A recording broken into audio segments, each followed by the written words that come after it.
اللہ رب ہے۔ اللہ کی صفات میں سب سے مشکل صفت اللہ کو رب ماننا ہے، جس کا یقین انسان کے دل میں بڑی مشکل سے آتا ہے، اور وہ اللہ کا رب ہونا ہے، خالق ہونا ہے، رب ہونا ہے، مالک ہونا ہے۔ کون کہہ سکے گا کہ آسمان کو میں نے کھڑا کیا؟ کون کہہ سکے گا کہ زمین کو میں نے بنایا؟ سنو، اللہ نے بنایا ہے، سورج کو اللہ نے بنایا، چاند کو اللہ نے، ستارے کو اللہ نے، ہوا کو اللہ نے، زمین و آسمان کو اللہ نے، عرش و فرش کو اللہ نے، کائنات کو اللہ نے۔ روٹی کہا، روٹی تو میں خود کماتا ہوں، اللہ دیتا ہے پر میں بھی کماتا ہوں، پر میں بھی والا جہاں الفاظ آتا ہے، یہاں پہ آ کر اللہ کو رب ہونے کا یقین جو ہے ختم ہو جاتا ہے، یہاں آ کر ٹوٹ جاتا ہے۔ اللہ رب ہے، اللہ پالتا ہے، اللہ سب کو پالتا ہے، دشمنوں کو بھی پالتا ہے، دوستوں کو بھی پالتا ہے، نافرمانوں کو بھی پالتا ہے، فرما برداروں کو بھی پالتا ہے، نیک کو بھی پالتا ہے، اور جو اللہ کے حکم کو، ایک بھی حکم کو نہیں مانا، اللہ اسے بھی پالتا ہے۔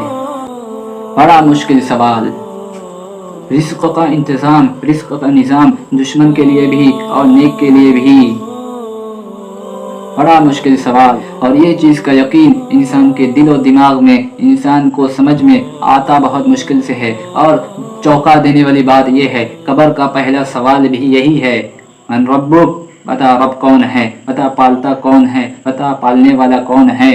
یہ سوال نہیں ہوگا کہ بتاؤ مسجدوں میں کس کو سجدے کرتے تھے۔ ساری زندگی نماز کو نہ پڑھنے والا بھی کہے گا سجدہ صرف اللہ کو کیا جاتا ہے۔ جو عید تک کی نماز نہیں پڑھا ہے، پوری زندگی میں ایک سجدے نہیں کیے ہیں، وہ بھی کہے گا سجدہ صرف اللہ کو کیا جاتا ہے۔ اور روٹی دینے والا کون، رزق دینے والا رازق کون، یہ سوال بڑا مشکل ہے۔ اسی لیے اللہ تعالیٰ نے بار بار اس چیز کو دہرایا، قرآن میں کہلوایا اللہ نے، الحمدللہ میں ہوں اللہ، ساری تعریفوں کا مالک۔ یا اللہ تو کون ہے؟ اللہ رب العالمین، سارے جہان کا پالنے والا۔ اور اسی پہ قرآن کو مکمل کرایا، اسی پہ قرآن کو ختم کروایا، قل اعوذ برب الناس، میں ہوں اللہ جو سارے جہان کے پالنے کے ساتھ ساتھ انسان یعنی تمہیں بھی پالنے والا، جو سارے جہان کو بھی پالتا ہے اور تمہیں بھی پالتا ہے۔ یہ چیز کو نماز میں اللہ نے بار بار تکرار کروایا، سبحان ربی العظیم کہے رب اللہ، پھر اس کے بعد اٹھ اور کہے ربنا لک الحمد رب اللہ، پھر اس کے بعد سجدے میں جا اور پھر کہے سبحان ربی العالی رب اللہ۔ قرآن کو شروع کیا الحمدللہ میں ہوں اللہ کہے رب اللہ، قرآن کو ختم کیا قل اعوذ برب الناس رب اللہ۔ ان ربکم اللہ الذی خلق السماوات والارض فی 6 ایام ثم استوى علی العرش ذلکم اللہ ربکم الحق۔ اور قبر کا سوال، من ربک، بتا پالنے والا ہے۔ بھائیو، زنا کرنے والا زانی، چوری کرنے والا چور، سود خوری لوگوں پر ظلم کرنے والا، لوگوں کا حق ماننے والا، لوگوں کی زمین دبانے والا، گالی گلوچ کرنے والا، بے ایمان، چور چٹا چنڈال، یہ چیز کا جواب نہیں دے سکے گا۔ یہ سوال اس کے لیے حل کرنا ناممکن ہو جائے گا۔ وہ نہیں کہہ پائے گا کہ میرا رب اللہ ہے، وہ نہیں کہہ پائے گا۔ کیا وہ سو گیا تھا جو تمہیں جھوٹ بولنا پڑتا ہے؟ کیا اس کے خزانے کم پڑ گئے تھے جو تمہیں سود لینا پڑتا ہے؟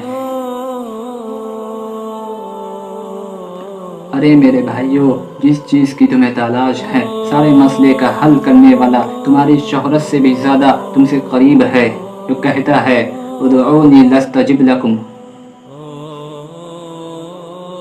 کبھی میرے سامنے بھی تو جھکا کرو، کبھی میرے سامنے بھی تو آیا کرو، کبھی مجھ سے بھی مانگا کرو۔ تم جاتے ہو ظلم کی طرف، تم جاتے ہو سود کی طرف، تم جاتے ہو چوری کی طرف، بھول گئے ہو اللہ کو۔ تم اللہ کا رب ہونا نہیں جانتے، وہ خالق ہے، تم مخلوق ہو، وہ رب ہے، تم بندے ہو، وہ پالتا ہے، تم پلتے ہو، وہ ساری چیزوں کو پالتا ہے، ایک ایک مچھر کو بھی پالتا ہے، ساری مکھیوں کو بھی پالتا ہے، رات میں اڑنے والے الوؤں کو بھی پالتا ہے، دن میں اڑنے والے پرندوں کو بھی پالتا ہے، وہ سارے جانوروں کو بھی پالتا ہے، اتنی بڑی ہاتھی کو بھی کھلاتا ہے، شیر کو بھی کھلاتا ہے، گائے بھینس بھیڑیا سب کو کھلاتا ہے، سمندر میں رہنے والی مچھلیوں تک کو بھی کھلاتا ہے۔ पतंगे परवाने को भी खिलाता है। मूसा अलैहिस्सलाम को अल्लाह ने हुक्म दिया, इज़हब इला फिरऔन इन्नहु तग़ा। मूसा जब फिरौन के पास वो हद से निकल रहा है, मूसा अलैहिस्सलाम को बीवी और बच्चों का ख्याल आया। अल्लाह ने फरमाया, मूसा सामने पत्थर है, उस पे लाठी मारो। मूसा अलैहिस्सलाम ने लाठी मारी, एक तरफ की तय टूट गई। अल्लाह ने डबल बोला, अल्लाह ने दोबारा बोला, मूसा फिर से लाठी मारो। मूसा अलैहिस्सलाम ने फिर से मारा कि पत्थर की दूसरी तरफ की तय टूट गई। फिर अल्लाह ने हुक्म दिया, फिर लाठी मारो। मूसा अलैहिस्सलाम ने पत्थर को मारा तो पत्थर दो टुकड़े में टूट गया और उसमें से एक कीड़ा दिखा जो मुंह में सब्ज पत्ते को चबा रहा था। अल्लाह ने हुक्म दिया, मूसा सुनो ये क्या कहता है। मूसा अलैहिस्सलाम कान लगाए और वो कीड़ा कह रहा था, सुब्हानल्लाह मन यरानी तारिफु मकानी युरज़ुक़नी वला यसानी। वो क्या पाक ज़ात है, अल्लाह है जो मुझे पालता है।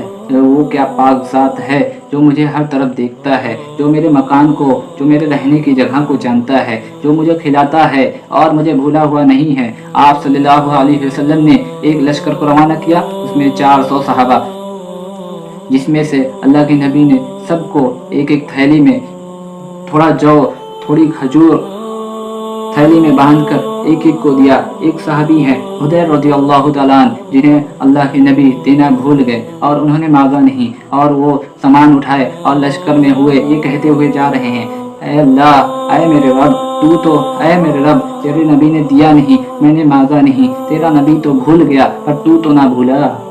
ऐ अल्लाह, तू तो मेरे ज़ौक़, मेरी हाजत को जानता है और मैं तो ये कहूँगा सुब्बुहुन कुद्दूस।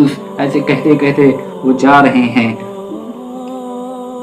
फौरन अल्लाह ने जिब्रील को आसमान से उतारा, या रसूल अल्लाह, या रसूल अल्लाह, आप भूल गए, हुदैर को देना भूल गए।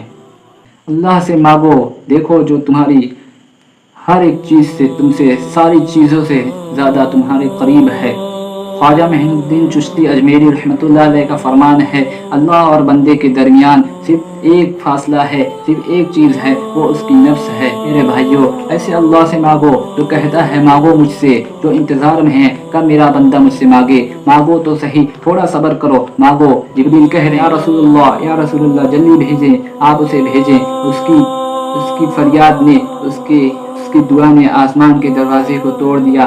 सातों आसमान में हंगामा, चहल पहल हो गई। आप उसे भेजें। अल्लाह के नबी सल्लल्लाहु अलैहि वसल्लम को बुलाया और उन्हें एक थैली में भर कर खाना दिया और बोले कि जाओ उसके पास, सुनना वो क्या कहता है।